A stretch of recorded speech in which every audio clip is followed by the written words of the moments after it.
को कोई व्रत रहता है? शायद कोई रहता हो, नहीं कोई नहीं रहता। यानी बुद्ध इतना अपमानित दिन है, उसकी कोई महानता नहीं है कि आज गुरुवार है कि आज मैं गुरु महाराज का व्रत हूं, शुक्रवार का आज मैं देवी उपासक हूं, शनिवार का आज मैं शनि देव का व्रत हूं। इतवार को कहा कि इतवार के दिन किसी का इतवार नहीं करना, कहा आज मैं जखैया देवता का व्रत हूं। यानी बुद्ध ही बेकार है। लेकिन उसकी भी महिमा एक दिन आती है, जैसे जब नवरात्रि का समय आता है तो उसमें जरूर आएगा बुद्ध। ऐसा तो है नहीं कि नवरात्रि 1 या 2 दिन में समाप्त हो जाए। अब देखिए इतना कचरा फंस गया इस संसार में। वेदों के अनुसार, वेदों में भी लिखा है क्या कि वेद हमारे वेद है, हम वेदन के माई, जो हम में करतूत है वेदन में नहीं है। वेदों में नाम की व्याख्या तो मिल सकती है, लेकिन सच्चा नाम मिलने वाला नहीं है। वेदों में कर्म की उपहार तो थोड़ा मिल सकता है, लेकिन उसमें कर्म मिलने वाला नहीं है। वेदों में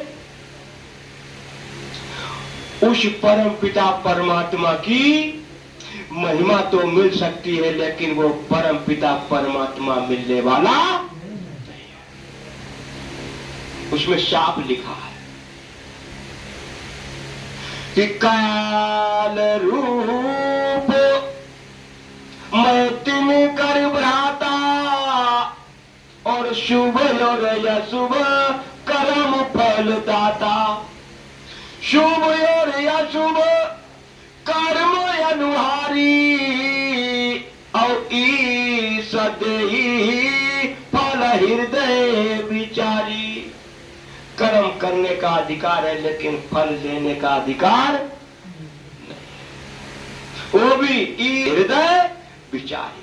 करने के बाद भी वो विचार करके, यानी हमारी चीज हमें ही विचार करके, सोच विचार करके देगा। और यदि बुरा कर्म है तो उसमें विचारने की कोई जरूरत नहीं।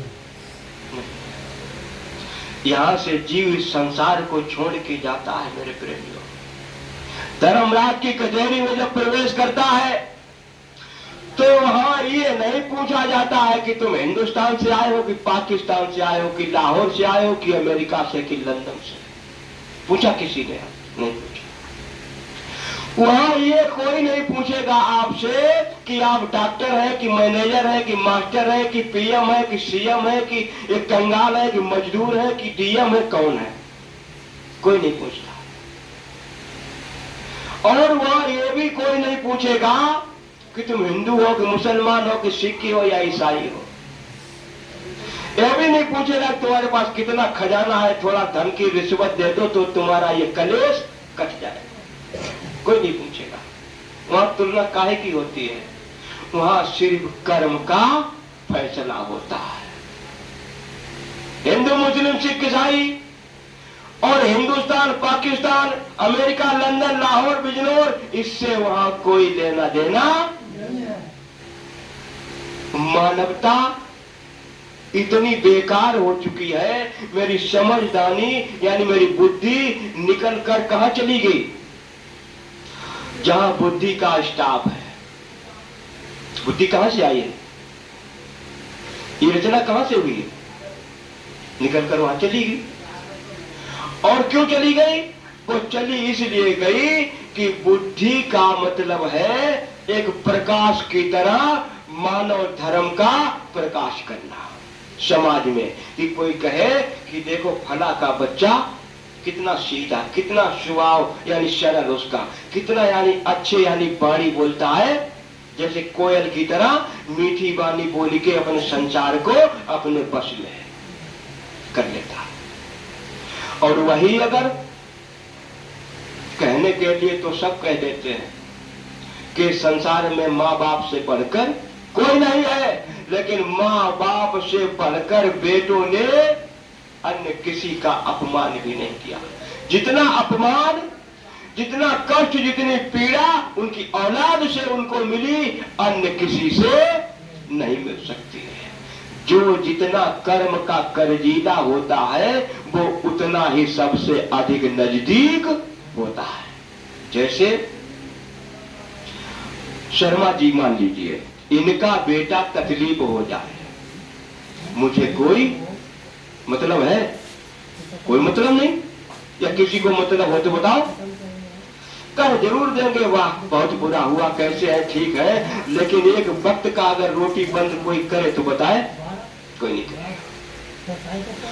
इनके बेटे का एक्सीडेंट हो जाए, मुझे कोई मतलब नहीं, मैं पेट भर खाना टाइम से, यानी पहले बाद में खाते होंगे, लेकिन इनके पास इस दुख में जब मिलने जाएंगे तो भोजन करके जाएंगे। पता नहीं वहां कितना समय लगता है। मान लीजिए बेटा दुनिया को छोड़ के चला गया तो मुझे कोई मतलब है? कोई मतलब नहीं। और वही बेटा अगर मेरा एक्सीडेंट और दुनिया को छोड़ के जाने की तो बात छोड़ो, अगर बीमार भी हो गया तो हम पूरे जिले में एक भी डॉक्टर बाकी नहीं रखेंगे। क्यों? ये मेरा और वो तेरा, ना कुछ मेरा ना कुछ तेरा, ये चिड़िया रैन बसेरा, आज आए हो तो कल सबको जाना है। आया है सो जाएगा राजा रंग फकीर, और एक चढ़ विमान पर एक बांधा गया जंजीर। और लोग तो कहते हैं जहां सब जाएंगे वहां हम भी चले जाएंगे। ऐसा हो सकता है, लेकिन यही नहीं मालूम है कि हम आए कहां से और मुझे जाना कहां है। गुरु महाराज ने कहा क्या है, मुसलमानों, तुम्हें जिस्मानी इबादत के लिए आवाज नहीं लगी थी, तुम्हारे लिए आवाज लगी थी रूहानी इबादत के लिए। ये जिस्मानी इबादत है, रूहानी इबादत काहे तो भेद देते हैं मालिक। इसमें कौन ऐसा है जो रूहानी इबादत नहीं करता है? सब रूहानी इबादत करते हैं। रूहानी इबादत का मतलब होता है रूहानी सफर, और रूहानी सफर उसे कहते हैं जीते जी इस शरीर से जीवात्मा निकलकर और उन मंडलों में शार करती है। सतयुग में मालिक कहते हैं कि 1,00,000 वर्ष की आयु होती थी। तो विचार ये करें कि 60, 70, 80 में तो कमर झुक जाती है, और 1,00,000 वर्ष तक जीव जो जीवित रहता होगा उसकी गति क्या होती होगी। लेकिन जब महापुरुष ने भेद दिया 1,00,000 वर्ष की आयु कैसे होती थी? सतयुग योगी सब विज्ञानी अवकर हरि ध्यान तरई भव प्राणी। सतयुग में सभी परम पद के अधिकारी थे। मर्जी आया तब उतर आए, और मर्जी आई शरीर को छोड़ा, जीवात्मा छोड़कर मंडलों में सब में सैर करती हुई अपने सचखंड प्रीतम के पास हिलोरे लेती थी। हजारों हजार बरस तक वही खेल खेलती थी, और जब मर्जी आई उतरी, शरीर ये तन ये हरा भरा हुआ थोड़ी देर के लिए, अब वहां का रहस्य, वहां की मौज यहाँ कहां मिलने वाली है। इसलिए शरीर से जीवात्मा जिस वक्त अलग होती है उस समय श्वासों का आना और जाना बंद, और श्वास की ही आयु होती है। जब श्वासों का आना जाना बंद हो जाता है तो आई उसी जगह पर विराम ले जाती है। इसलिए लाखों लाख वर्ष की आयु होती थी मेरे पे। तो ये जीवन की लीला, जीवन घड़ी इस प्रकार की मनुष्य की चल रही है कि उसने अपने आप कहते हैं कि अपने हाथों से पैरों में कुल्हाड़ी मार दिया। उसे ये पता नहीं है कि हमें कहां जाना है और वक्त कितना रह गया। इस संसार में कोई किसी का नहीं है। ये वक्त पर शरीर भी यानी दगा देगा, ये भी काम नहीं करेगा। और वक्त जब आएगा, उस वक्त एक घड़ी के लिए अगर हम वक्त मांगेंगे तो वो वक्त बिल्कुल भी वक्त नहीं देगा।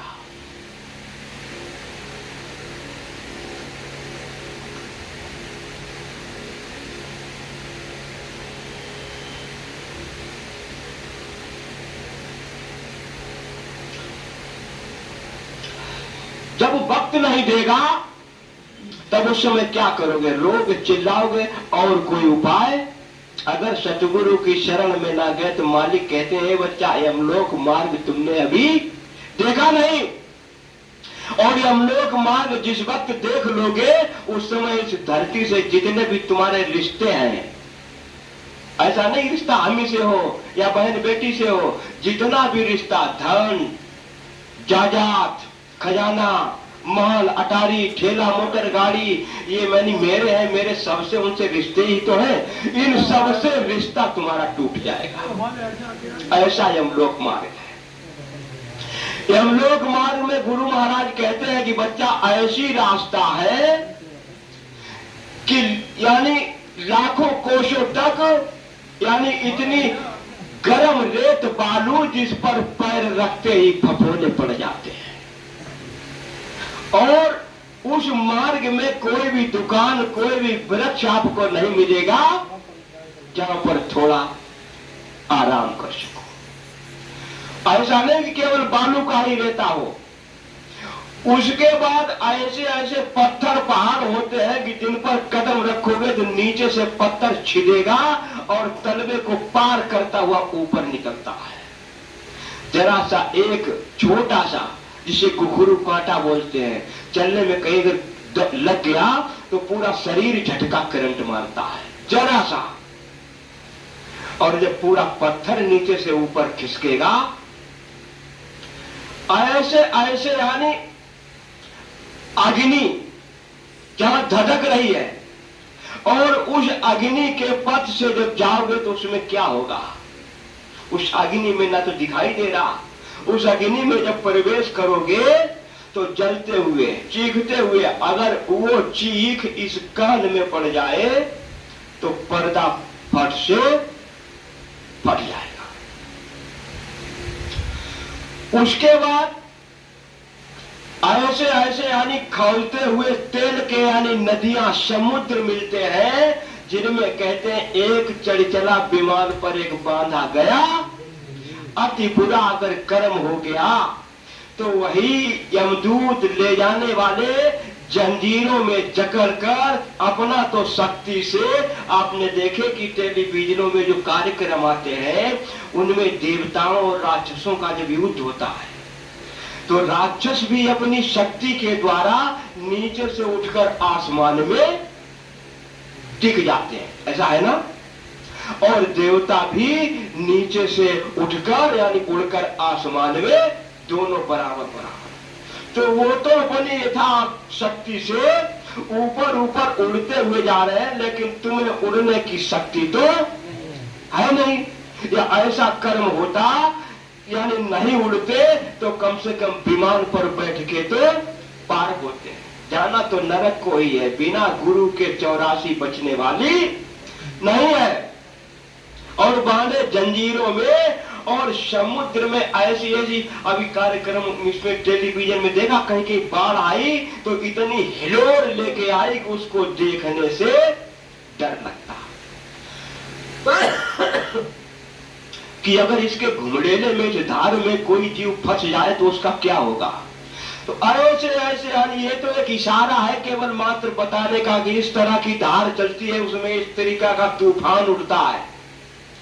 तो उस तूफान में खौलते हुए समुद्र के यानी तेल के समुद्रों में, उन लहरों में जब जंजीरों से बंद करके उसमें प्रवेश करके जाओगे क्या हालत होगी, उसका बखान वाणी से होने वाला नहीं है। इसलिए मेरे प्रेमी भाई बहनों, इस मनुष्य जीवन में अवतार लेकर राम कथा का पान करना अति आवश्यक है। और राम कथा का पान कौन कर सकता है? राम ही कर सकता है, दूसरा नहीं कर सकता। जैसे खग जाने खगई की बाखा, अवताई से उमा गुप्त कर रखा। मनुष्य ही मनुष्य की वाणी को तो समझ पाएगा कि अन्य कोई होने वाला जीव समझ पाएगा। अब किसी के जानवर जैसे पालतू है, गाय है, भैंस है, बकरी है, तो उसने आवाज मारी, रोटी लेकर गए, दाना लेकर गए, कुछ उसको देने के लिए गए, या कहीं चल रही है तो उसको अगर घर वापस लाना है तो कहा आह आह, आवाज तो मारी तो वो करेगा, आवाज तो देगा लेकिन समझ में नहीं आएगी कि ये क्या, लेकिन समझ जाएंगे कि ये मालिक मेरा मुझे ही बुला रहा है। लेकिन अन्य किसी की भाषा समझ में जानवर तो सब समझता है। क्यों? वो इसलिए समझता है कि वो शुद्ध शाकाहारी है। अगर मनुष्य शुद्ध शाकाहारी हो जाए, अपने धर्म पर टिका रहता, तो इसमें कोई भी यानी किसी भी 84 लाख योनियों में किसी की आवाज को ऐसा नहीं कि वो समझ न पाता। उसने अपनी समझदारी खान पान से भ्रष्ट कर दी, वो बेकार हो चुकी है। इसलिए किसी की भाषा और किसी का माहौल और किसी का प्रेम उसके समझ में नहीं आता।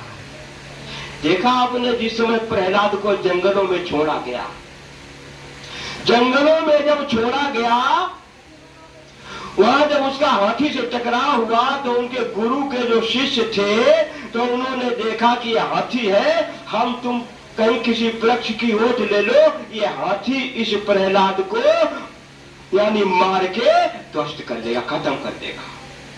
और वो जब वृक्ष की आड़ में हुए, उन्होंने आड़ ले ली और मारने के लिए तो ले ही गए थे।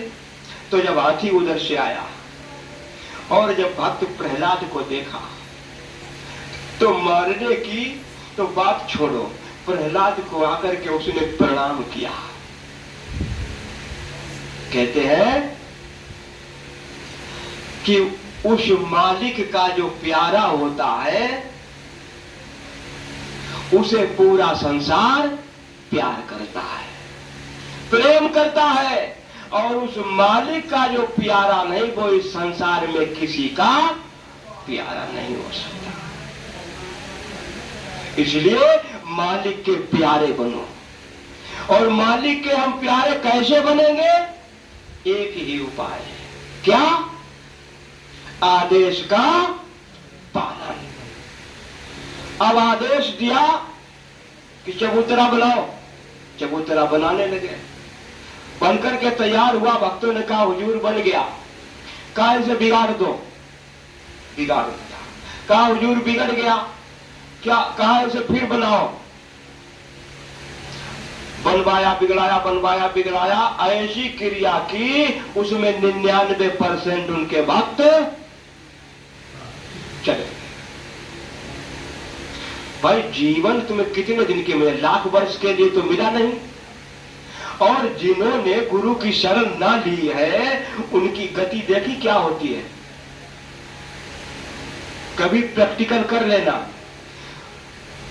गुरु तो इस संसार में इतने इस धरती पर वर्तमान में मौजूद है कि जिनकी कल्पना कर नहीं सकते हैं। और सच्चे गुरु की पहचान क्या है? आज नोट कर लीजिए।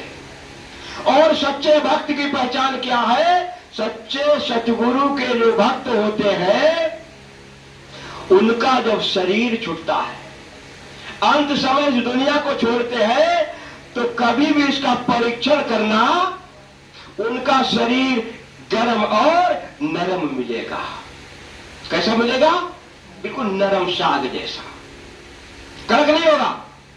और जो कच्चे महापुरुष के भक्त, जो कच्चे होते हैं, उनको महापुरुष नहीं कह सकते हैं। ये प्रैक्टिकल करके देख लेना। अन्य कोई भी अगर संसारी जीव शरीर छोड़ता है तो उनका शरीर एकदम पत्थर के समान लगकर, एक तरफ पैर पकड़ो एक तरफ सर पकड़ो तो सिली सा उठेगा, बीच में लचक नहीं मारेगा। और सच्चे महापुरुष का जो भक्त होगा वो जिस जगह से उठाओगे उसी जगह से टूटेगा। और सच्चे भक्त जो होते हैं उनके पास यानी यमदूत नहीं आते हैं। अब कहोगे आपने क्या देखा है, प्रैक्टिकल कर लेना। और जिनके जीवन में सतगुरु की प्राप्ति नहीं हुई, जो जीव निगुरा रहते हैं, उनके पास जब यमदूत आता है लेने के लिए तो पता है क्या होता है, प्रैक्टिकल करके देख लेना अगर ना किया हो। उनको जब ले जाने के लिए कहते हैं, जैसे अब यहां से डॉक्टर साहब से कोई कहे चलो घर खाली करो, यहां तुमको नहीं रहने देंगे, तो ये अपनी जान पे खेल जाएंगे, लेकिन ये घर खाली नहीं करेंगे। कहेंगे ये तो मेरा बड़ी मेहनत से बनाया है, ये तो तुमने बनाया, जो परमात्मा ने बनाया है उसे भी खाली करना पड़ेगा। तो मेरे प्रेमियों, जब यमदूत आएगा तो देख लेना उसकी शुरुआत कहां से होगी, यहां से पैर के अंगूठे से ठंडा होना शुरू हो जाएगा धीरे धीरे धीरे धीरे धीरे धीरे। और जब बहन बेटी कोई देखने के लिए आएगा तो यही पहले चेक करता है कि बहनी अब तो परियन लोग ठंडे हुई है। सही बात है। ये धीरे धीरे ठंडक क्यों दौड़ती है, ये ठंडक धीरे धीरे इसलिए दौड़ती है क्योंकि उनके मुगदरों को अभी देखा नहीं। जैसे मूंज कुटते हुए देखा है किसी ने, चारपाई जिससे भरी जाती है उसकी कुटाई होती है, उसको देखा होगा ना। उसकी कुटाई कैसे होती है, ऐसे होती है कि बाल भर भी कहीं जगह ऐसी नहीं रहती है जहां पर मुगदर पड़े। तो जब जाते नहीं है तो यमदूत जब आते हैं तो शुरू से ऐसी कुटाई करते हैं, अंदर की हड्डी होती है चर चर, लेकिन बाहर में किसी को पता। उस पे पूछो क्या गुजरती है। जब वो शहजादी आती है, आने से पहले मालूम क्या करती है, आपकी आंख बंद कर देती है, अंधा कर देती है, यानी ना किसी को तुम देखो ना तुमको कोई, लेकिन तुमको तो सब देखेंगे लेकिन तुम किसी को नहीं देख सकते। और कान बंद कर देती है, आवाज भी किसी की सुनने नहीं देती है, मुंह भी बंद कर देती है ताकि अंदर में जो तुम्हारे साथ तुम्हारी पिलाई हो रही है, तुम्हारी चुराई हो रही है, तुम्हारी पिटाई हो रही है, वो अंदर का करिश्मा अपनी वाणी से इन किसी को बता ना सको। तो जितना जितना कुटता जाएगा पिटता जाएगा उतना उतना उसका शरीर ठंडा होता चला जाएगा। बहुत बेदर्दी से मारते हैं, बहुत बेरहमी से मारते हैं। इतनी घनघोर पीड़ा आपका उसको बयान नहीं कर सकते। कभी कभी मालिक की दया में, कृपा में, याद में नींद नहीं आती है, कहते हैं हे मालिक इतनी कृपा दया कर देना, इस संसार में तूफान और भूकंप तबाही तो आने वाली है, ये जो खेल होने जा रहा है ये बहुत पहले होने वाला था। लेकिन महापुरुष मालिक ने दया करके, इन्होंने कब से दया करना शुरू किया मेरे प्रेमियों, जिस समय आपातकालीन लगा था 75-76 के दरमियान में, इंदिरा गांधी ने गुरु महाराज को जब कैद किया था, पकड़ा था, एक रेल का इंजन चोरी में लगाया था। उस समय इंदिरा गांधी ने हमारे बुजुर्गों की, मेरी माताओं की, मेरी बहनाओं की नसबंदी करना शुरू किया कि अब इस देश में जनसंख्या ज्यादा हो रही है, इसकी रोक कर दी जाए। और तब मेरे मालिक ने कहा कि अगर अपूर्ण हत्या होती रही तो मेरा यहाँ आना बेकार हो जाएगा। उसी अग्नि में गुरु महाराज कूद पड़े और इंदिरा गांधी बोली कि पहला बच्चा अभी नहीं और 2 के बाद में कभी नहीं। तब मेरे मालिक ने कहा कि पहला बच्चा अभी अभी और 20 के बाद में कभी कभी, पकड़ के बंद कर दिया। बंद करने के बाद में मालिक ने आवाज लगाई कि बच्चा तुम भी जेल में चले आओ और फला तारीख तक आ जाओ। जो फला तारीख तक पहुंच गए, जेल में तो आज भी महात्मा बंद है और मालिक के जो अनुयायी उनके भक्त थे, उनके आदेश पर चलने वाले, क्या उतने ही भक्त थे जितने जेल में गए थे? अरे इतने जाते कि जेल की दीवारों पर भी जगह ना मिलती रहने के लिए। जय गुरुदेव। और जितने गए थे और मालिक की यानी जेल से रिहाई जब हुई, उन्होंने कहा कि फला तारीख तक अगर मैं बाहर ना निकला तो फला तारीख को मैं बाहर हूंगा। और इंदिरा गांधी से कहा कि फला तारीख में तू जेल के अंदर होगी। और जब बाहर निकाला गया उनको, मेरे प्रेमियों, तो देख रहे हैं मालिक के बंदे भक्त आज 20-25 हजार रुपया पेंशन भी लेकर के, ऐसा लग रहा है कि उन्होंने उसी जेल में 21 महीना ट्रेनिंग किया हो। न कोई भर्ती न कोई ट्रेनिंग, जेल में गए और जेल से निकले तो मालिक ने उनको, मालिक किसी का कर्जा नहीं रखते हैं। मालिक ने अगर आवाज लगाई, उस आवाज पर कुर्बान ना हुए तो मेरी भक्ति किस काम की है? मालिक के आदेश पर अगर हम चलते रहते तो आज मालिक की खुशबू जिस गली से मैं निकलता, उस गली में लोग मुझे प्रणाम करते हैं, लेकिन मैं उस लायक अभी नहीं। तो पहले अपने को मार्ग पर स्थित करना है, तब तो दूसरे को मार्ग हम बता पाएंगे कि इस मार्ग पर चलो, बिल्कुल सुरक्षित है। एक पिता के 2 पुत्र या 4 पुत्र, मालिक ने तो एक आवाज में 1 करोड़ को बोरा पहनाया, एक आवाज में पहनाया ना। और जिस वक्त बोरा पहनाया तो जो टाट पहने हुए हैं, मैं किसी किसी के मुख से सुना कि मेरे साले की शादी रहे और मेरे साले की शादी में यानी मेरे लिए निमंत्रण नहीं आया, क्योंकि बोरा कहेंगे कि बोरा पहन के मेरा दामाद आएगा तो मेरी बेइज्जती हो जाएगी।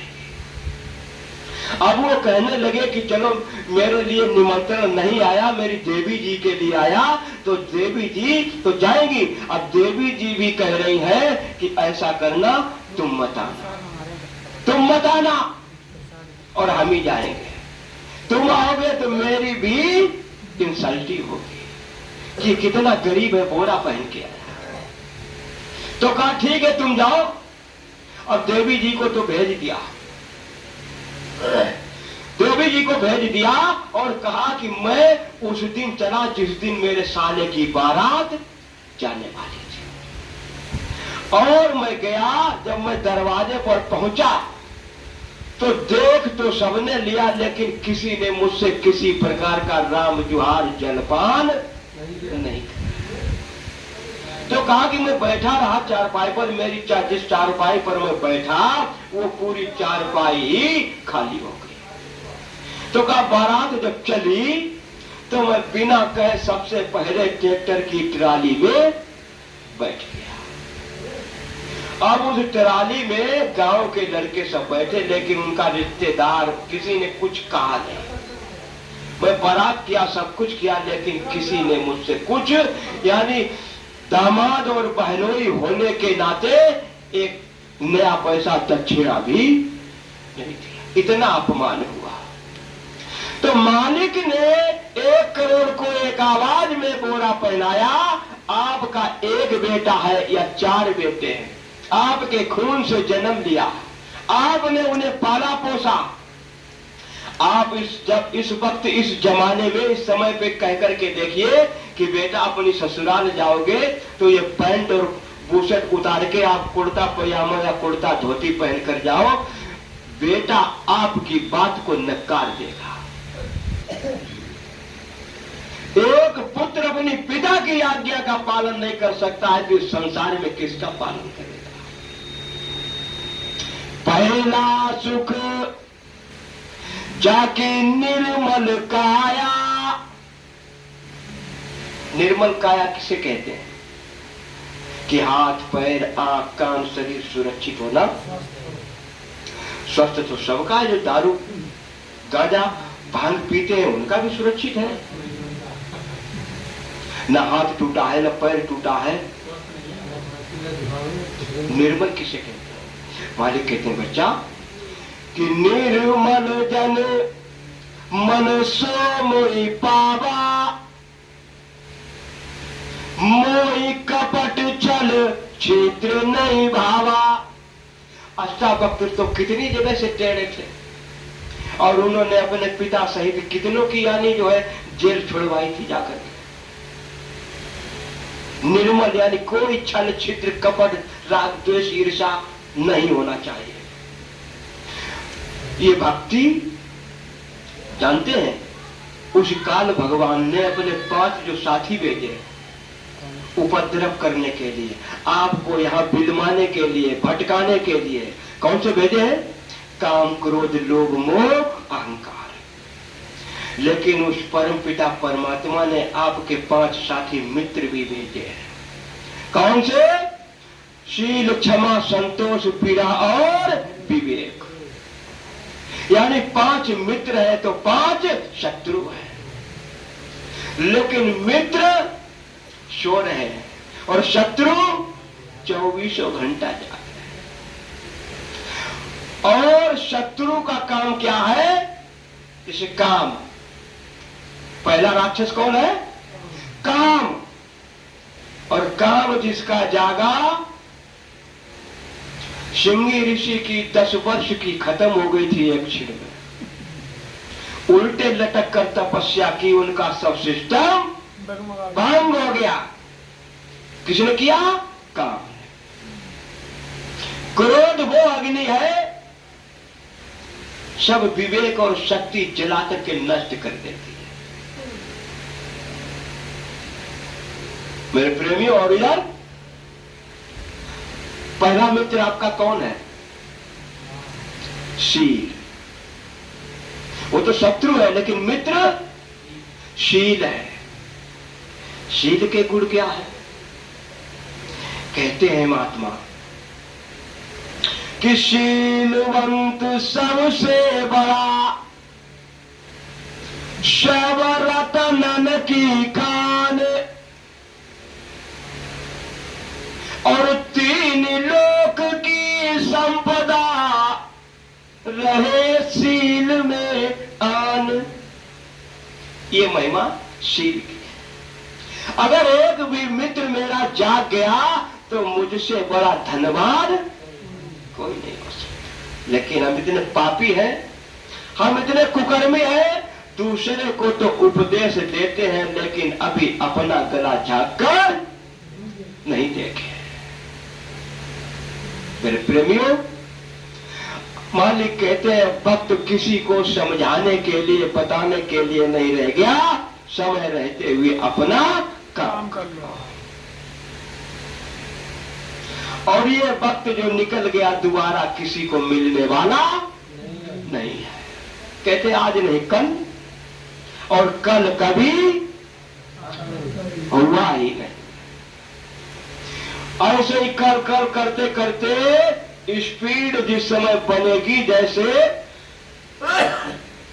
जब आपका मित्र सहेली जागेगा उस प्रकार से आपका उमड़ाव होगा। जैसे किसी पहाड़ से नदी जब गिरती है समुद्र में तो उसको समुद्र से मिलने से कोई रोक नहीं सकता है। जैसे गंगा नदी है, गंगा नदी को लोग पावन और पवित्र कहते हैं ना कि ये पापों को मोक्ष करती है। क्या ये सत्य है? गंगा भगवान है, गंगा मुक्ति दे सकती है। आपने सुना ना, ब्रह्मा जी के पुत्र लोमस ऋषि, हम आप तो कभी कभी गंगा स्नान किया, लेकिन लोमस ऋषि ने हजारों हजार वर्ष तक एक एक देव की, एक एक भगवान की तपस्या और पूजा किया। कहते हैं कि कर्म ख्याल सब जाल पसारा, इन सन से 84 धारा, ऐसे ऐसे कर्म किए कि 84 लाख योनियों से हम मुक्त नहीं हो पाए। लोमस ऋषि एक जो भैया, बाका उन सब विधि विधि कहिया। यानी जन्म जन्मांतर की कथा, यानी बीती हुई कहानी अपने पिता ब्रह्मा जी को बताई और पूछा अपने पिता श्री से क्या कि पितु से पूछी मुक्ति की बाता। अपने पिताजी से लोमस ऋषि ने मुक्ति का प्रश्न किया। तो भाग्य विधाता ब्रह्मा जी क्या कहते हैं कि सुनो पुत्र लोमस ऋषि, गंगा का फल कहा विधाता। उन्होंने गंगा की महिमा बताई। क्या कहा कि गंगा आदि मुक्ति की दाई और सहजई में मुक्ति हुई जाई। जाओ तुम गंगा की सेवा करो, पूजा करो, स्नान करो, व्रत करो, तुमको मुक्ति मिल जाएगी। अब लोमस ऋषि क्या कहते हैं अपने पिता श्री से, सहस बरस हम गंग नहाए। साहस माने 1000। सहस बरस हम गंग नहाए, अंत जन्म मच्छी का पाए। यानी हजारों हजार बरस तक मैंने गंगा स्नान किया, पूजा किया, पाठ किया, लेकिन अंत में मुझे मछली का जन्म मिला।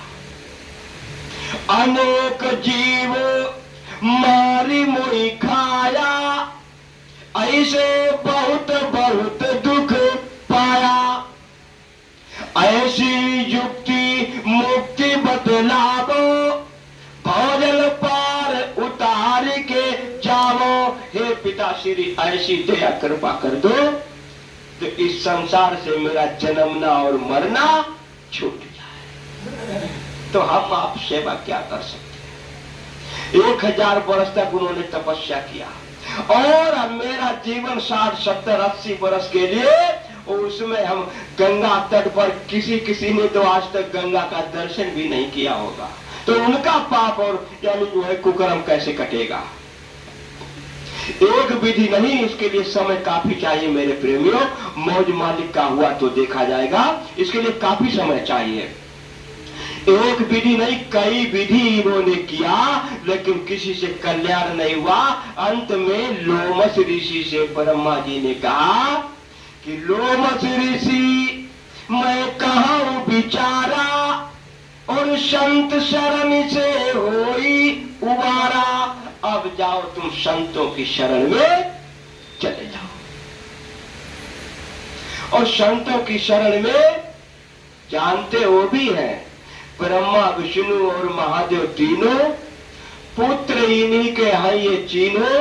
इनके मार्ग तू मत जाई और तू संतन की शरण समाई। ये तीनों ठग है, तुम्हारा जीवन नष्ट कर देंगे और तुमको मुक्ति का द्वार मिलने वाला नहीं है। इसलिए उधर मत जाओ और तुम इधर संतों के पास चले आओ। मालिक कहते हैं कि ऐ बच्चा, दुख में देखा तुमको जब ही और दया उठी हम आए तब ही। आत्मा और परमात्मा का जो संवाद होता है, तो मालिक कहते हैं हे बच्चा, मैंने तुमको कष्ट और पीड़ा तकलीफ में देखा, तब मैं अनामी धाम से चलकर तुमको यहाँ से लेने के लिए आया। तो जीवात्मा कहती है मालिक से, उस परमात्मा से, क्या कहती है कि रूप धरा तुम अति मन भावन, अब क्यों आए मोहि चितावन। इतना सुंदर सलोना मालिक का स्वरूप, अरे ये तो इन आंखों से देखने वाला स्वरूप है। अंदर घाट पर जब उनका दर्शन होगा, इतना विलक्षण उनका स्वरूप है, जिस स्वरूप की महिमा इस वाणी से, यानी शरीर से, घाट से जीवात्मा निकलेगी, इसका भेद, इसका खंडन वाणी से होने वाला नहीं है। इसका रहस्य इसका आनंद, और इसका यानी परम आनंद, महा आनंद जब मिलेगा, जब महात्मा से वो भेद मिलेगा, वो नाम मिलेगा। और नाम क्या है? ऐसा कोई नाम नहीं है घाची मोची हिरियम किरियम ओम चौमुंडा बिच। नाम कहते हैं, ग्रंथों में लिखा कि कलयुग केवल नाम आधारा, और सुमिर सुमिर नर उतरई पारा। और नाम तो लिखा कलयुग केवल नाम धारा, सुमिर सुमिर नर उतरे। और जब नर उतर जाएंगे तो नारियां कहां जाएंगी? भाई नारियों के लिए कहीं लिखा कि नारी उतरे पारा? कहीं नहीं लिखा है। लेकिन मेरे प्रेमियों, मालिक कहते हैं तुमने राम को देखा नहीं, तुमने कृष्ण को देखा नहीं, पालन किसका करोगे? रामायण समझ में आती नहीं, गीता समझ में आती नहीं, कुरान समझ में आती नहीं। अगर आ गई होती तो तुम्हें रहम ना आ जाता, तुम्हारे हृदय में दया ना आ जाती, तुम निर्दयी तो नहीं रहते। इसलिए प्रेमियों, पालन किसका करोगे? पालन होता है जीते जी मूर्ति का। अरे राम और कृष्ण से अच्छा तो तुम्हारा माता और तुम्हारा पिता तुम्हें रास्ता बताएगा। किसी के माँ बाप ने नहीं कहा होगा कि बेटा तुम जुआ खेलो, तुम बीड़ी पीना, तुम तंबाकू खाना, तुम शराब पीना, तुम मांस खाना, तुम कुत्ता बिल्ली भैंस खाना, तुम चोरी करना। किसी के माँ बाप ने कहा है आज तक? और कहते हैं माँ बाप तो मेरे भगवान है। भगवान नहीं, तुमने जो माँ बाप का अपमान किया वो इस संसार में कोई कर नहीं सकता। हमसे अच्छा तो पशु है जो आज भी अपने धर्म और नियम पर कायम है। वो तो भोग भोग कर अपने गंतव्य स्थान की ओर धीरे धीरे आ रहा है। और लेकिन मैं इतना अभागा किसे कहते हैं? जिसके माँ और बाप नहीं होते हैं। लेकिन ऐसा तो कोई नहीं है कि जिसके माँ बाप नहीं है, मान लीजिए आज नहीं कल तो थे। अभागा उसे कहते हैं जिसके माँ बाप नहीं होते हैं। माँ और बाप का दर्जा किसके पास है? लिखा है कि तुम्हें माता च पिता, तुम्हें बंधु च सखा। ये लिखा है ना, तुम ही मेरी माता हो, तुम ही मेरी पिता हो। यानी गुरु माता भी है और पिता भी है, गुरु सखा भी, बंधु भी, रिश्तेदार, यानी जो भी है रिश्ता, यानी कोई भी रिश्ता मेरे गुरु से मेरा बाकी नहीं है। बाकी इस संसार के जितने नाते हैं वो सब झूठे नाते हैं। तो मेरे प्रेमियों, उस रिश्ते को निभाओ। पत्तियों पे अगर जल दोगे तो वृक्ष में कभी फल आने वाला, पत्तियों पे जल भी नहीं दे पाओगे। देवताओं की गिनती विद्वान लोग कितनी बताते हैं? कहते 33 कोटि देवी और देवता। और 33 कोटि में आपने कितनों को यानी सेवा किया, कितनों की पूजा की, कितनों को भोजन दिया? शंकर की पूजा तो कुछ लोग व्रत रहते हैं, लेकिन ब्रह्मा की किसी ने किया आज तक? उसका परीक्षण अगर घर में करना चाहो, तुम्हारे 4 बेटे हैं और यानी एक पिता के 4 पुत्र हैं, और 4 पुत्रों में पिता ने एक को भोजन नहीं दिया, 3 को दे दिया। तो 3 पुत्र और चौथा पिता, कितने हो गए? 4। भोजन एक को नहीं दिया ना, वो एक ही सबको लाइन से लगा देगा। और तुम और हम देवी का पूजन 9 दिन व्रत करके रहते हैं। देवी का पूजन कितने दिन? 9 दुर्गा व्रत। कितना व्रत? 9 दुर्गा, 9 देवी, 9 देवी, 9 दुर्गा व्रत। 9 दुर्गा व्रत की परिभाषा भी नहीं मालूम है कि 9 दुर्गा व्रत किसे कहते हैं। एक दुर्गा का तो परिभाषा नहीं मालूम, और व्रत कितने का? 9 दुर्गा का। वाह, धन्य है तुम्हारा ज्ञान, तुम्हारी पढ़ाई और तुम्हारी लिखाई। मालिक कहते हैं तुमने BSc, PhD, LLB, diploma, DM और कलेक्टर सब कुछ बन गए, लेकिन तुम्हारे माँ बाप के लिए फिर भी वृद्धा आश्रम तुम्हारे जिले में खोला गया। माँ बाप की एक आज्ञा का उल्लंघन करना उसके पुत्र के लिए एक नरक बनकर के तैयार हो जाता है। और ये आप जानो, आपने अपनी माता का कितनी बार उल्लंघन किया। माता से पूछो। गुरु महाराज ने एक बार कहा मंच से, मतलब हंसने लगे सत्संग सुनाते सुनाते, तो उनके जो नजदीकी जो प्रेमी होते हैं, सेवा करने वाले, हम लोग जैसे जाते हैं सत्संग फील्ड में, कहा सबसे पीछे बैठने को मिले, जो भाग्यवान होते हैं वो उनके आसपास नजदीक रहते हैं ना, बिल्कुल नजदीक करीब में। लेकिन गुरु महाराज ये भी कहते हैं कि बच्चा, गाय बछड़े से बहुत दूर रहती है और गाय के पास किलनी भी, तो किलनी क्या पीती है और बछड़ा क्या पीता है? संत की लीला सबके समझने की नहीं है। इसलिए मेरे प्रेमियों, इस जिंदगी को लेकर के धोखा मत खा जाना। ये तुच्छ संसार है, ये एक संसार, मुर्दा संसार है। और इस संसार में किसी को कुछ मिलने वाला, ये मनुष्य शरीर किस लिए मिला है? ये भक्ति करने के लिए मिला। और यदि भक्ति ना की तो इसकी महानता, इसकी पावनता, इसकी पवित्रता आपका कोई भी इस दुनिया में समर्थन और सहायता, मदद करने वाला नहीं मिलेगा। इसलिए क्या करना है? भक्ति करनी। किसकी भक्ति करनी है? गुरु की। और जब गुरु की जब भक्ति करेंगे, गुरु की भक्ति में किसी की भी पूजा बाकी नहीं रहती है, किसी की पूजा बाकी नहीं रहती है।